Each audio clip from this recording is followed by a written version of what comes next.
Olá! Hoje a gente vai mergulhar a fundo num tema que é muitas vezes mal compreendido.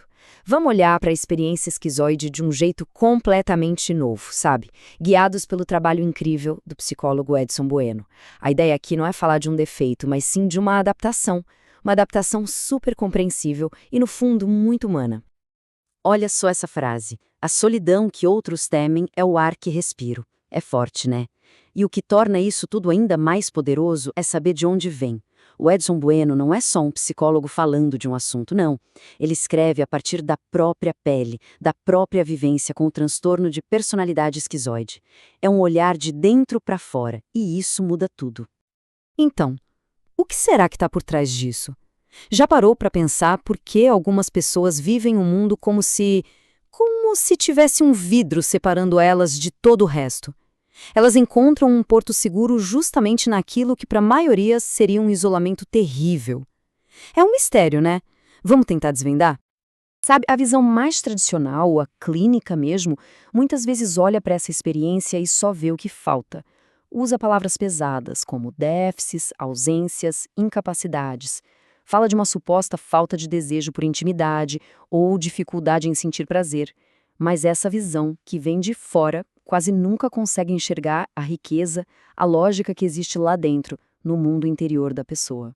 Acaba pintando um quadro de algo quebrado, empobrecido. Mas e se a gente virar a chave? E se não for uma forma defeituosa de ser? E se for uma adaptação superlógica, cheia de significado? A pergunta muda de o que está errado com essa pessoa para que isso serve. E foi exatamente essa jornada que levou o autor a 3 revelações.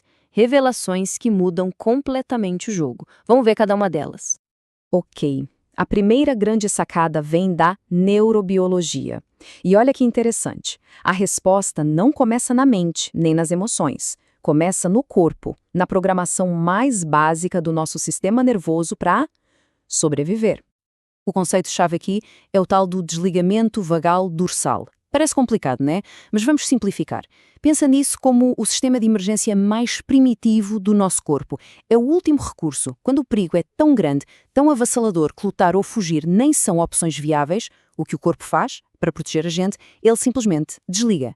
É um estado de imobilização, de desconexão total com o que está acontecendo fora. E o mais importante, isso não é uma escolha. Ninguém decide fazer isso. É uma resposta biológica automática lá no fundo do nosso instinto de sobrevivência. E essa citação do autor, ela resume tudo de forma brilhante. Para ele, entender essa teoria não foi encontrar uma cura. Foi um reconhecimento. Foi tipo a ficha caindo. A percepção de que aquela preferência pelo isolamento tinha uma base no corpo, uma lógica de sobrevivência. De repente, não era mais um defeito de caráter. Era simplesmente uma configuração diferente do sistema nervoso. Uma forma diferente de estar programado. Beleza, então a gente já entendeu a base biológica. Agora vamos para a segunda revelação que se encaixa perfeitamente na primeira. Vamos sair do corpo e entrar nos padrões de relacionamento que a gente aprende lá, bem no comecinho da vida. A teoria do apego nos mostra que, desde bebês, a gente vai criando uns mapas mentais sobre como os relacionamentos funcionam. São os nossos modelos internos. Esses mapas internos nos dizem o que esperar das outras pessoas. Eles respondem à pergunta: se aproximar de alguém é seguro, é bom ou é perigoso e imprevisível? É o nosso guia de sobrevivência relacional. E aí a gente tem 2 caminhos bem diferentes. De um lado, num ambiente seguro, a criança aprende: ok, conexão é conforto, minhas necessidades são vistas e atendidas, posso ser quem sou sem medo. Mas, do outro lado, num ambiente de negligência, onde as necessidades emocionais não são atendidas, a lição é outra, bem diferente. Conexão é complicado, é perigoso. A única segurança de verdade está em não depender de ninguém, em ficar na minha. Aí o isolamento vira uma estratégia de sobrevivência que foi aprendida. Isso nos leva direto para a terceira revelação. E essa talvez seja a mais sutil de todas, mas é potentíssima. É sobre o impacto profundo daquilo que não aconteceu. Quando a gente pensa em trauma, geralmente vem à cabeça um evento grande, chocante, algo que aconteceu. Mas o trauma não é só isso. Existe um outro tipo, um trauma mais silencioso, invisível, que vai se acumulando com o tempo. É o trauma do que não aconteceu, o trauma da negligência emocional. Pensa só, a falta constante de sintonia emocional. A ausência de alguém para olhar e dizer, eu vejo o que você está sentindo, e é válido. A falta de uma presença real, atenta, de um cuidador. Para uma criança, essas faltas, essas ausências, podem ser tão assustadoras quanto uma agressão direta. Elas deixam marcas muito profundas.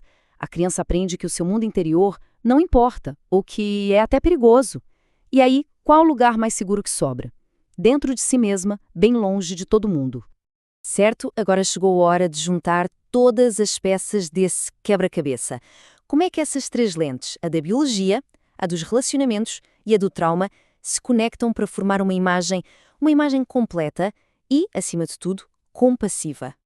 O que a gente tem aqui é uma visão em 3 dimensões. Primeiro, a base de tudo, a fiação do corpo, um sistema nervoso que tende a desligar para se proteger.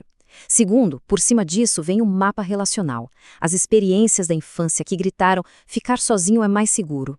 E terceiro, fechando o ciclo, a estratégia de proteção, o isolamento como a solução mais inteligente e lógica para sobreviver num ambiente sem apoio emocional.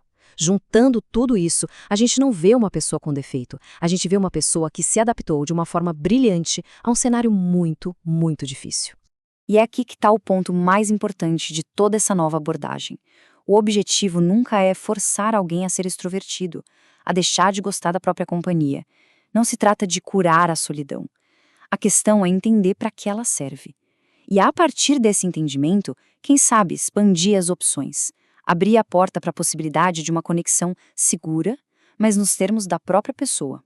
Sabe, sem precisar trair a própria essência, sem ter que deixar de ser quem se é. E a gente termina com essa pergunta que o Bueno coloca na dedicatória do livro dele. É uma pergunta que amarra toda essa jornada. E se ser visto não tiver de ser ameaçador?